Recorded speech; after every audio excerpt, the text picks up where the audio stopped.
예수의 흔적이라는 제목으로 하나님 말씀 함께 나누겠습니다. 전라남도 영광군에 백수 해안도로 길이 있습니다. 그 길을 쭉 따라가다 보면 아름다운 바다와 함께 세계적으로 천일염으로 아주 유명한 세계 5대 갯벌 중에 하나인 서해안의 소금 생산지, 그 대표적인 장소가 등장하게 됩니다. 특별히 이곳에 위치한 백암리라는 마을에 방문하게 되면 6.25 한국 전쟁 당시 기독교 핍박이 가장 극심했던 곳으로 알려져 있는데, 그곳에 가면 한국 교회 역사의 어떤 아픔이기도 하고 또 가장 큰 유산이기도 한 두 교회의 모습을 볼 수 있고 또 그것을 방문할 수가 있습니다. 그중 첫 번째가 염산교회인데요. 이 염산교회는 한국 전쟁 발발 직후 남한 인민군들이 이 영광군 지역을 장악하면서 점령하면서 이 기독교인들을 혁명 세력으로 간주하고 그들을 핍박하고 박해하기 시작했습니다. 하지만 교회와 성도들은 그 신앙과 믿음과 또 교회를 지키기 위해서 모이는 일들을 멈추지 않았고 더 힘써 기도하고 또 그들의 신앙과 그들의 마음을 다잡는 일들을 그들이 해왔습니다. 그러다가 1990년 9월경에 이 염산교회 성도 77인을 체포하고 그들을 교회 안에 가두어 불을 붙여 그들이 불에 타 죽기도 하고 갯벌로 끌려가 참수를 당하기도 하고, 그렇게 많은 사람들, 무려 77인이나 되는 성도들이 무참히 살해를 당하고 말았습니다. 사진을 몇 장 보여드릴 텐데요. 오늘 이제 기념관으로 지어놓은 염산교회의 모습입니다. 다음 사진도 한번 보여주실까요? 네, 이것이 이제 당시에 많은 성도들이 순교 당할 때에 몸에 묶여서 바다에 참수당할 때 사용되었던 그런 돌들이죠. 또 다른 사진도 보여주실까요?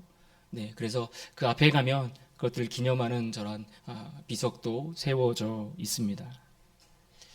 또 다른 교회가 하나 더 있는데요. 그 교회는 야월교회입니다. 이 야월교회는 교회 입구로 들어가면 먼저 순교자 기념 박물관이 눈에 들어옵니다. 이 야월교회 역시 앞서 말씀드렸던 이 염산교회와 유사한 시기에 장성한 남성뿐만 아니라 여성, 노약자, 심지어 어린 아이들까지 포함해서 무려 65명의 65인의 성도들이 총살로 마찬가지로 갯벌에서 침수당하며 그렇게 순교하는 일들이 벌어졌습니다.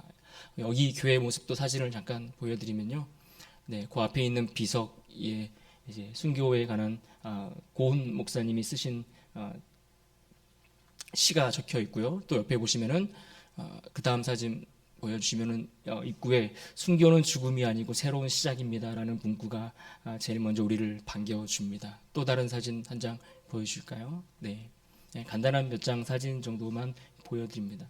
이처럼 우리가 참 한국 기독교 역사를 되짚어 보면 참 순교라는 이러한 거창하고 어떻게 보면은 뭔가 나하고는 너무나 거리가 멀고 뭔가 차원이 다른 듯한 그러한 아름다운 이 거룩한 흔적, 이것이 그냥 우리가 생각하는 것처럼 어떤 서구 기독교나 초대교회의 역사 속에서만 새겨진 것이 아니라는 것을 우리가 알 수 있는 것이죠.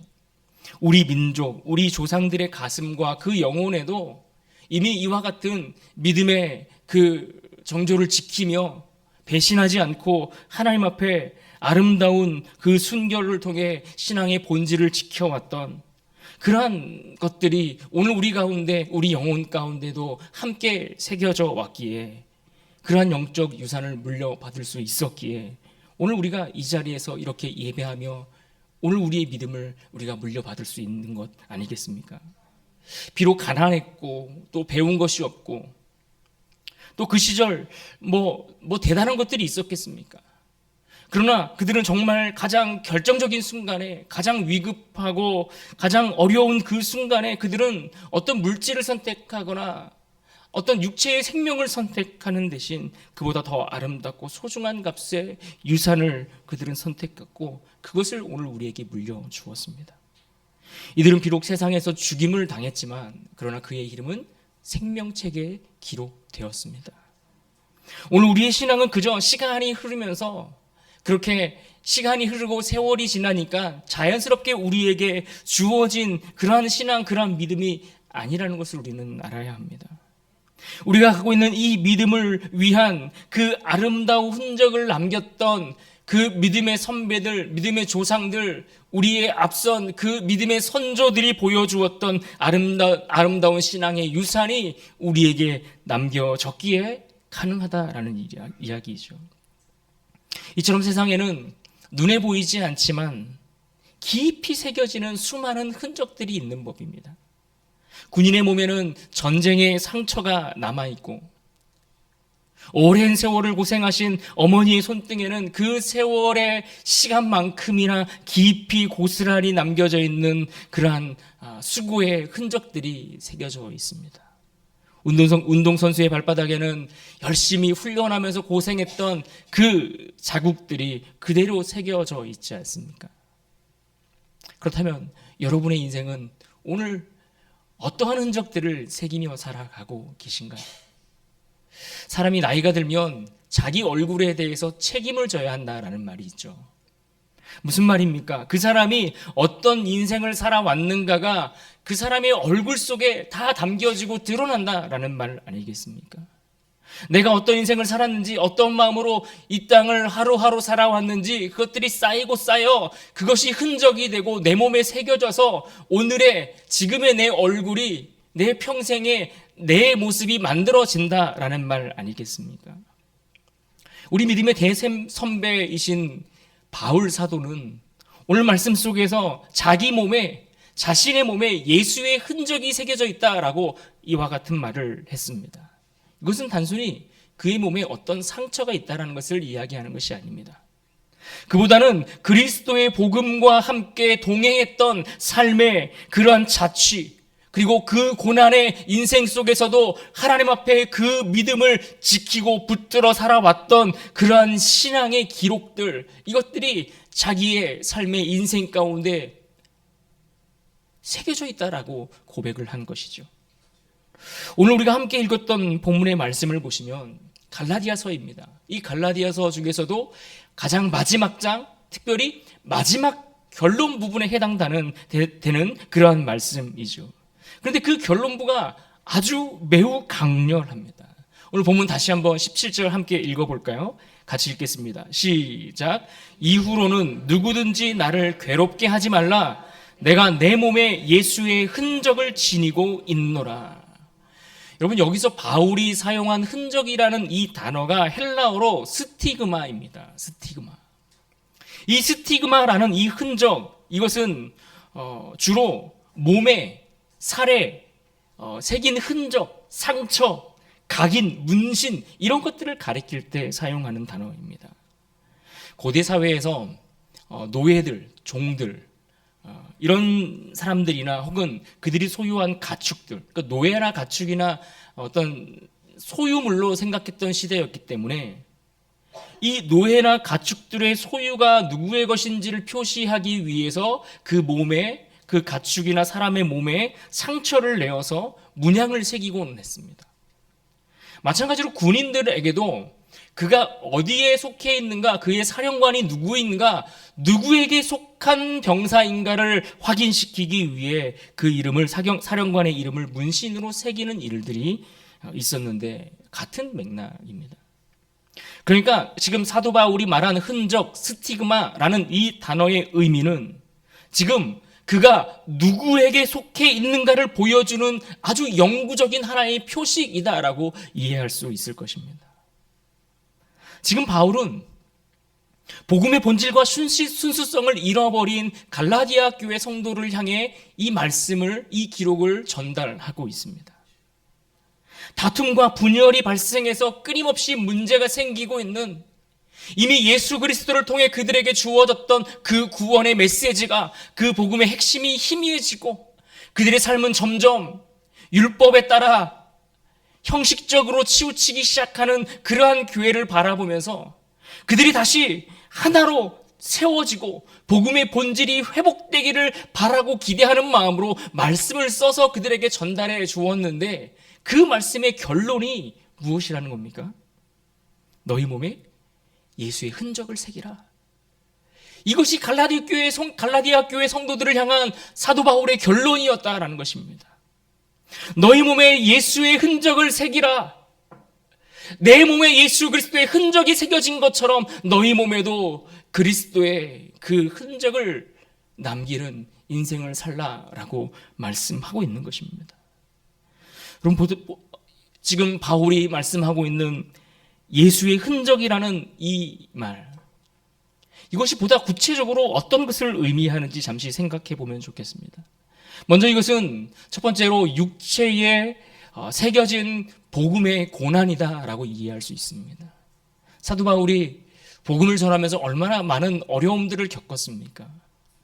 수차례 매맞고 감옥에 갇히고 죽을 뻔한 위기에 배에서 뒤집히고 파손되고 굶고 조롱당하고 매맞고 말로 다 할 수 없는 성경에 기록된 내용들만 보더라도 어마어마한 복음으로 인한 고난이 그의 인생 가운데 있었던 것을 우리는 기억합니다. 이처럼 그는 이 복음에 대한 고난의 흔적들을, 내가 예수 그리스도를 믿는 것 때문에 그 복음을 전하는 일들 때문에 겪었던 수많은 복음의 증표들이 자신의 몸에, 자신의 인생에 새겨져 있다라고 그는 고백한 것입니다. 그렇다면 여러분, 우리는 주를 위해 살면서 우리가 겪는 어려움들은 무엇이 있을까요? 우리가 주님의 복음을 전하는 일들 때문에 여러분 사회에서 손해를 보거나 희생하거나 헌신하는 일들이 있으신가요? 내가 하나님 말씀에 더 순종하기 위해서 내가 이 말씀을 지켜야 하기 때문에 오히려 내가 얻을 수 있는 유익들을 포기해본 일들이 있으신가요? 바울은 자신의 몸에 육체의 고난을 고스란히 내 인생 가운데 새겨놓았다라고 그렇게 고백하고 있습니다. 예수의 흔적이라는 말의 이 두 번째 의미를 생각해 본다면 그것은 삶의 중심이 바뀐 흔적이 그에게 있다라는 의미입니다. 무슨 말일까요? 사도 바울이 원래 예수님을 만나기 전에 어땠습니까? 그는 유대인들의 그 율법에 있어서 아주 정통을 따르던 바리새인이었습니다. 바리새인 중에서도 바리새인. 그래서 그는 예수 믿는 사람들을 오히려 잡아다가 그들을 종교 재판에 넘기기 위해서 그들을 잡으려고 길을 떠나던 때였습니다. 그런데 그 길을 달려가다 다메섹 길에서 그가 부활하신 예수님을 만났습니다. 그런데 부활하신 그 예수님을 만나고 나서 그는 완전히 바뀌었습니다. 그 외모가, 그의 외형이 바뀌었다는 것이 아니라 그가 달려가던 그 삶의 방향의 그 길이 완전히 바뀌었다는 것이죠. 삶의 방향이 바뀌고 가치가 달라지고 그 인생의 목적이 더 이상 나 중심의 인생이 아니라 예수 그리스도 중심의 인생으로 뒤바뀌었다는 것입니다. 그저 물질을 얻기 위해 이 세상에서 성공하기 위해 달려가던 인생의 방향들이 예수 그리스도의 십자가를 위한 헌신과 희생과 수고로 그 삶의 방향이 완전히 달라지는 것, 뒤바뀌는 것, 그 중심이 새롭게 세워지는 것. 여러분, 이것이 사도 바울의 마음 가운데 그의 인생에 그 중심이 뒤바뀌었던 흔적이 남아 있다라고 이야기하고 있는 것입니다.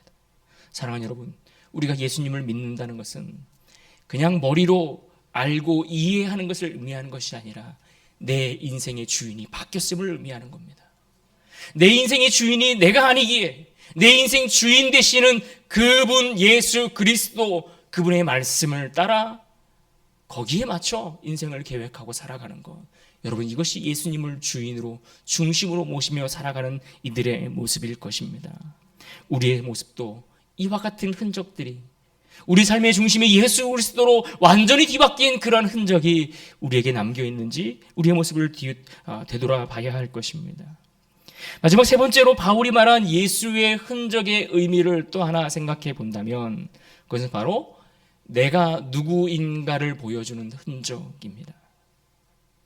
당시 노예나 군인들이 그들의 주인이 누구인가를, 그들의 소속이 어디인가를 분명히 하기 위해서 그들의 몸에 낙인을 찍었다고 하지 않았습니까? 마찬가지로 예수님을 우리의 주인으로 모시고 살아가는 그가 지금 예수의 종으로서 내가 예수님께 속한 군사라고 하는 자기 자신의 정체성을 분명히 세운 그 흔적이 그의 삶에 있었다라는 것입니다. 왜 그가 고난을 당합니까? 왜 그가 수없이 매맞음과 고소와 또 어려운 상황들을 피하지 않고 그것들을 정면에서 부딪히며 그 아픈 시간들을 감내해야 했습니까? 내가 예수 그리스도께 속한 하나님의 군사요 주님의 자녀이기 때문에, 내가 누구인가에 대한 분명한 정체성을 그는 가지고 있었기 때문에 그 어려운 일들을, 그런 상황들을 회피하거나 도망가거나 우회하지 않았다라는 것입니다.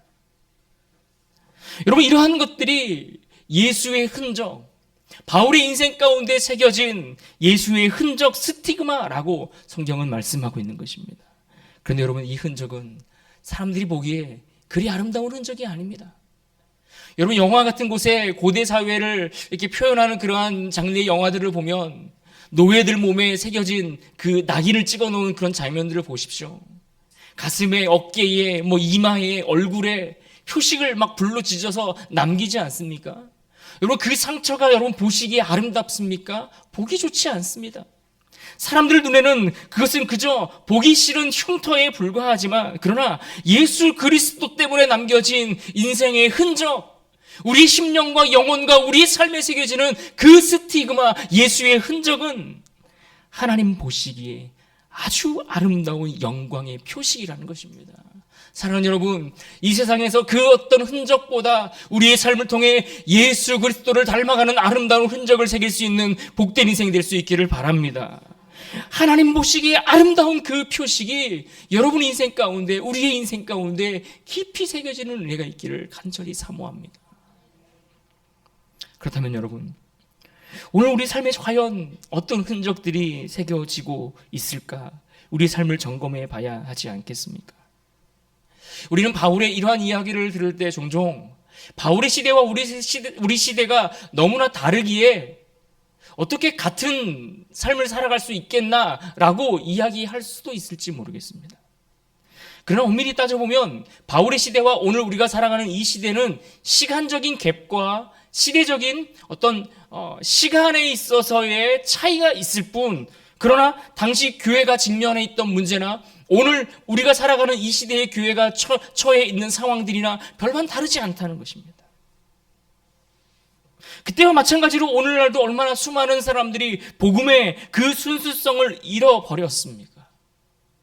예수 그리스도의 구원에 대한 감사와 그 고백으로서 교회에 나와 예배하고 신앙생활을 하는 것이 아니라 하나의 종교생활로 사회생활처럼 어떤 인맥을 위해서 혹은 내가 원하는 어떤 부와 성공과 이런 열매들을 기대하며 복음을 따르고 있다면 우리는 그 복음의 순수성으로부터 멀어진 것 아니겠습니까?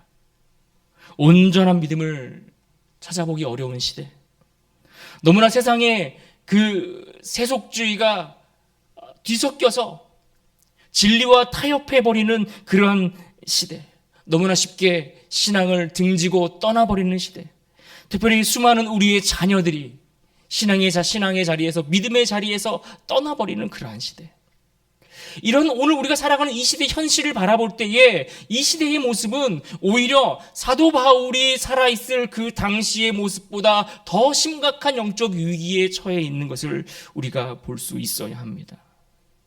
그래서 우리는 그 어느 때보다 우리가 살아가는 이 시대를 살아가지만 이 날들을 통해 주를 위해 고난을 두려워하지 않는 믿음이 필요한 줄로 믿습니다.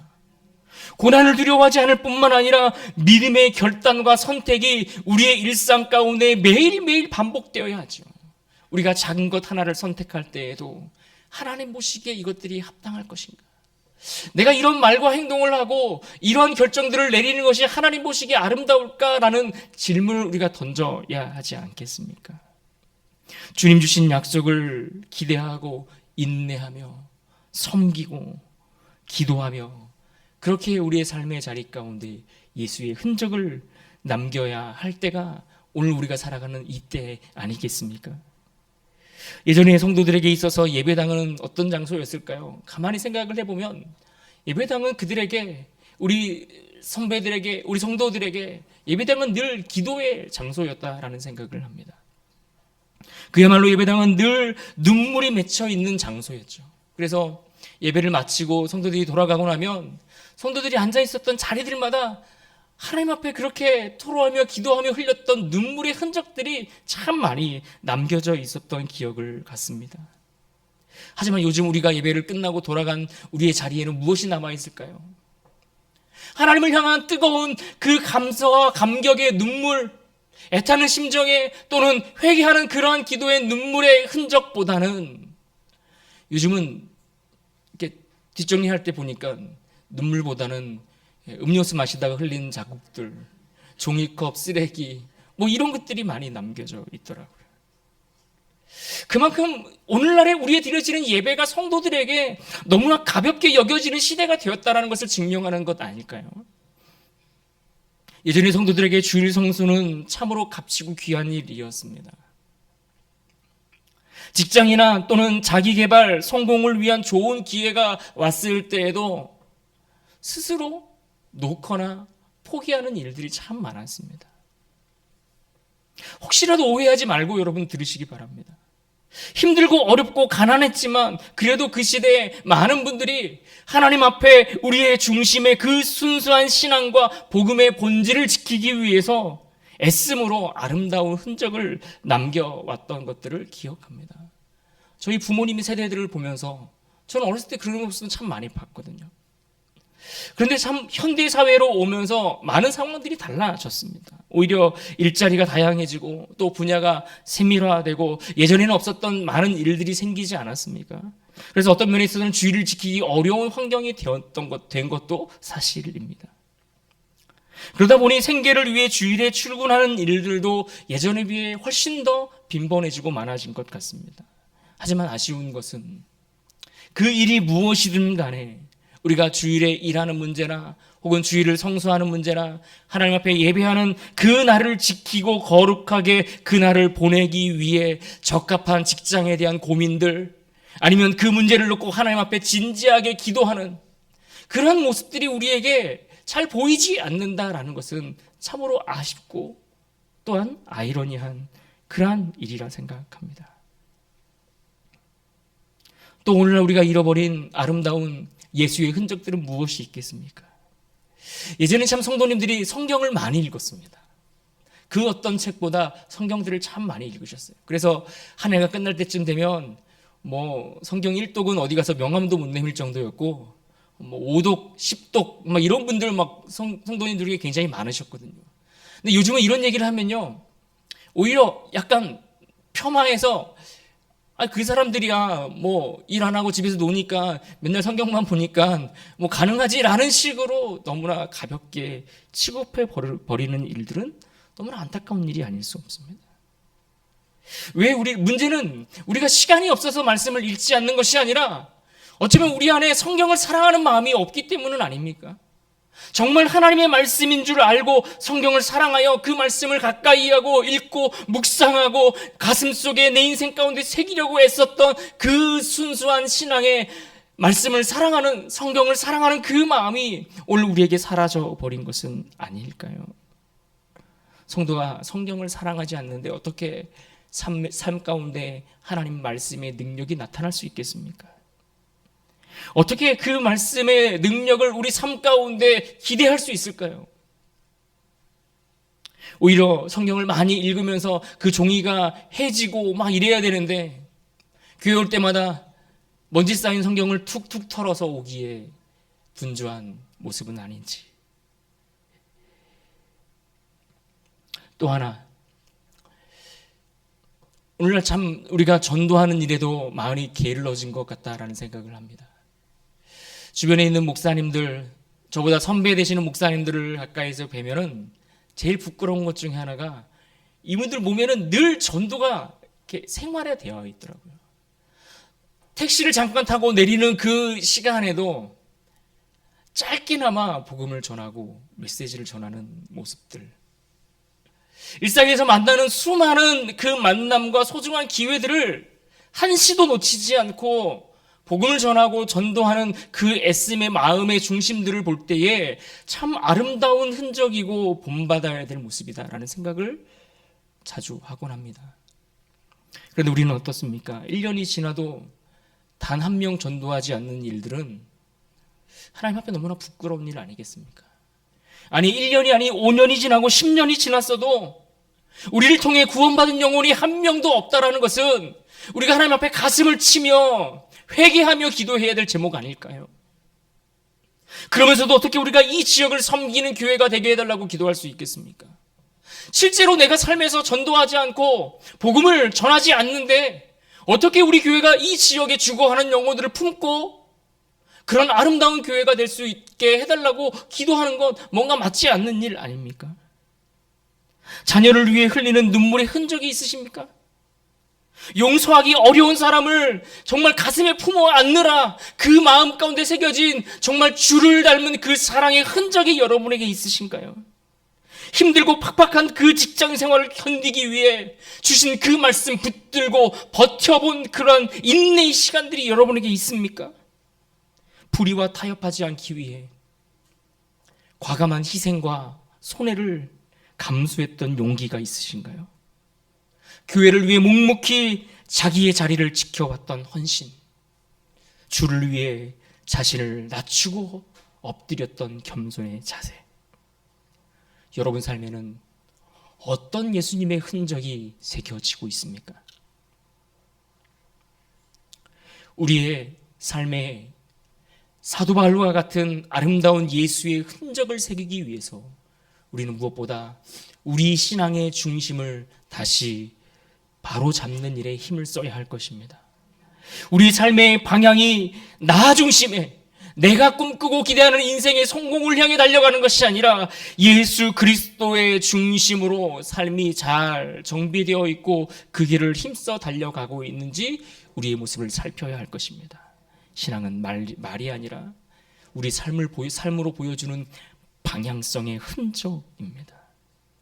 특별히 이것이 거대하고 거창하고 큰 그러한 일들이 아니더라도 여러분 작은 일을 실천하는 것으로부터 우리의 삶에 아름다운 흔적을 새겨보시는 건 어떻겠습니까? 기도하는 모습, 예배하는 자세, 정직한 태도, 용서하는 말, 불의와 타협하지 않는 결단, 사랑을 표현하는 행동, 성경을 읽는 습관, 전도하는 습관, 무엇이든 이 작은 하나하나의 실천들을 통해 하나님이 기대하시는 아름다운 삶의 흔적들을 우리 영혼 가운데 새겨갈 수 있기를 주님의 이름으로 축복합니다.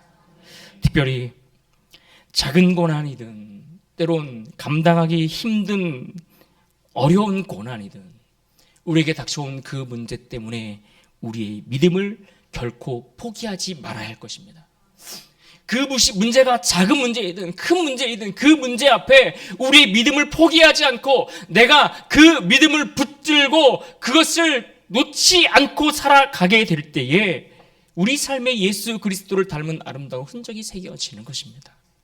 여러분 순교자의 길을 걸어갔던 수많은 사람들의 그 모습을 떠올려 보면 어떻게 저런 일들을 할 수 있을까 싶지만 그들은 단 한 가지를 한 것입니다. 무엇이요? 믿음을 포기하지 않은 겁니다. 그 문제가 크든 작든 자신 앞에 지금 찾아온 그 당면한 그 문제 앞에 내가 붙들어야 할 예수 그리스도, 그를 사랑하고 그를 내 인생의 주인으로 모시고자 하는 그 믿음을 포기하지 않고 놓지 않고 살았기 때문에 그 아름다운 흔적이 새겨졌던 것 아니겠습니까?